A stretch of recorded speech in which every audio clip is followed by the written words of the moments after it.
Natacha Polony, la presse plonge avec délice dans une des vieilles querelles françaises ce matin. Oui, c'est en attendant évidemment l'interview dans Le Point demain de Laetitia Hallyday, dont je vous rendrai compte, bien sûr. Mais disons qu'il y a 2-3 sujets autres dans la presse, notamment la question de la laïcité. C'est petit sujet.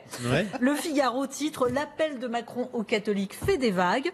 Et Libération s'amuse avec un « frère Emmanuel ». C'est très bien trouvé. Alors, dans l'Union, Sébastien Lacroix ironise un peu. En gros, il vient prêcher... Lacroix. Oui, là aussi, il était désigné pour cette tâche.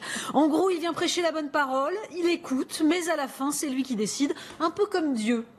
C'est à peu près ça, c'est très bien C'est résumé. Jupiter, hein. Oui.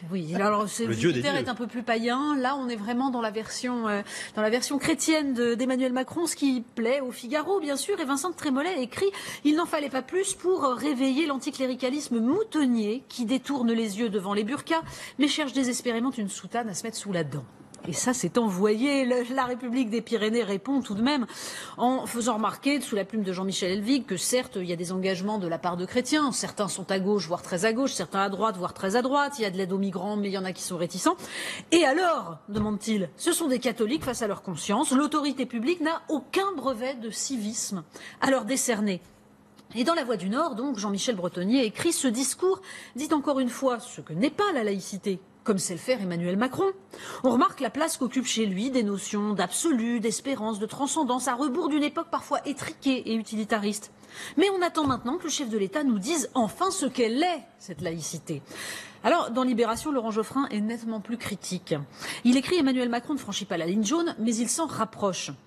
Il veut rompre avec une laïcité qui cantonnerait les cultes à la vie privée, mais il donne par contre-coup à l'Église une place essentielle dans la promotion des valeurs humanistes, alors que la République, dans la tradition française, tient ce rôle au premier chef.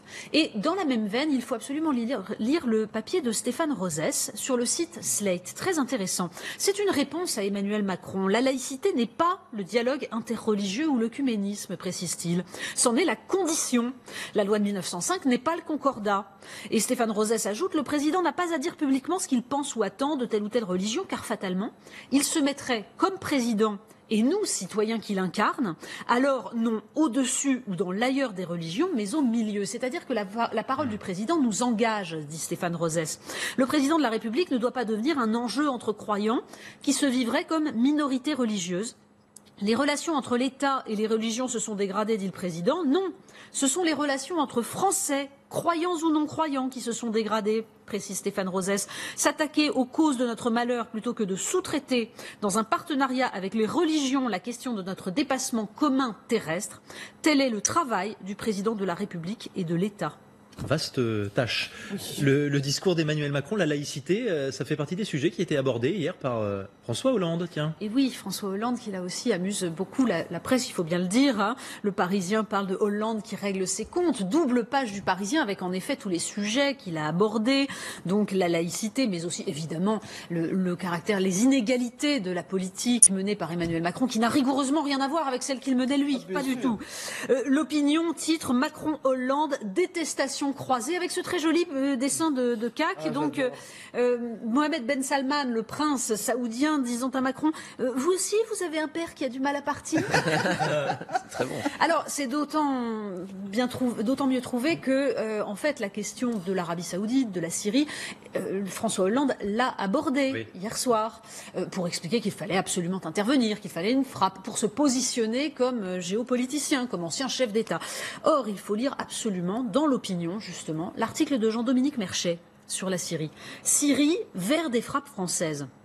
Alors, pour qu'il y ait des frappes françaises, nous rappelle Jean-Dominique Merchet, il faut d'abord un emploi avéré des armes chimiques, que ces armes soient létales, et ensuite que leur attribution au régime de Bachar el-Assad soit certaine.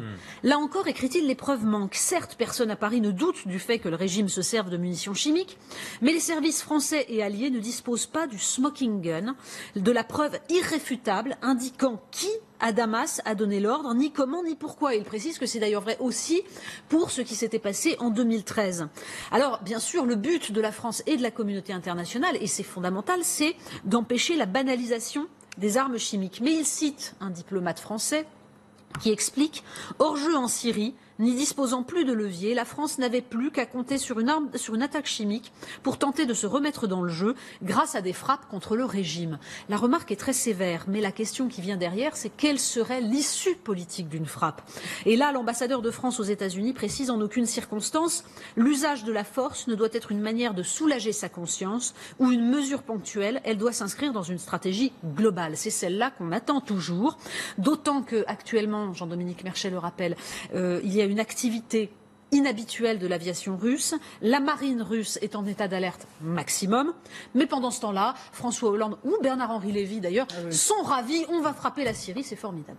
Et on va en reparler dans quelques minutes à partir de 10h dans La République LCI. L'article du jour, Natacha. Il faut absolument le lire, il est dans l'Express. Il nous parle d'un grand tabou et puis surtout de l'enfer au quotidien, celui que vivent les homosexuels dans certains quartiers notamment, où c'est encore plus difficile d'être homosexuel. Le journal rappelle que le 3 mars dernier, Laurent et Jean, donc deux quinquagénaires, ont été agressés à la queue de leur supermarché au bas des HLM de Rueil-Malmaison. Une jeune femme de 25-30 ans s'est mise à leur hurler dessus en les traitant de sales pédés, vous êtes la honte de la France, en Algérie les mecs comme vous on les égorge. Et tout le monde autour a baissé les yeux.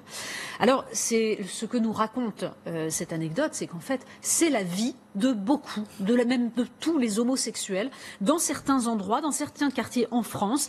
Ils sont obligés de se dissimuler, de cacher leur homosexualité avec une couverture, c'est-à-dire en se mariant, en ayant des enfants, en ne disant rien à personne. Sur les sites de rencontres, quand ils croisent quelqu'un de leur quartier, ce qui arrive, si ça se finit mal, il faut que chacun tienne l'autre en le menaçant de révéler son homosexualité pour que ça ne sorte pas. Bref, les cités sont otages des codes des caïds, de la virilité.